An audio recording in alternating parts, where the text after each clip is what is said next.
Welcome to a basic introduction to mechanical ventilation. This is chapter 6.3, Ventilating Asthmatics, Hypercapnia.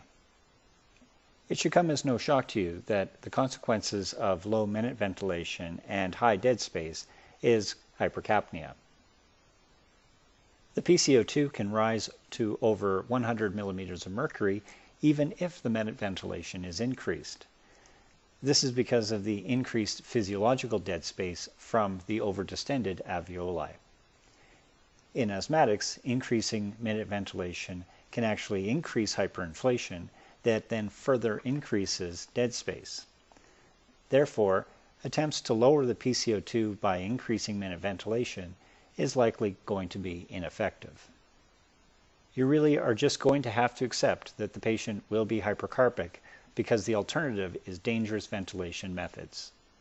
The good news is that hypercapnia is actually very well tolerated in most asthmatics. The only issue can be from cerebral vasodilation and increased intracranial pressure. Now, this can be problematic when the patient has a hypoxic arrest and has an anoxic brain injury.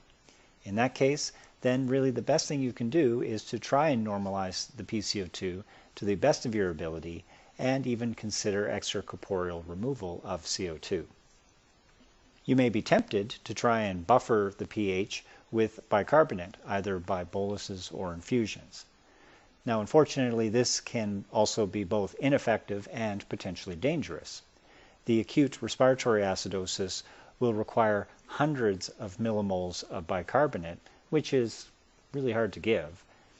And it may be hazardous to give such large volumes of hypertonic fluid to a patient. As well, bicarbonate can lead to intercellular acidosis and increases the PCO2 that will also need to be eventually excreted. The worst of the airflow obstruction generally clears in about 12 hours, and you can start to modify your ventilation at that point in time. However, you should be aware that there will likely be a resulting iatrogenic metabolic alkalosis if you've been giving a large amount of bicarbonate. So in general, it's safer probably to just tolerate acidosis unless there is a really good reason, such as arrhythmia or hyperkalemia, that forces your hand to try and correct it.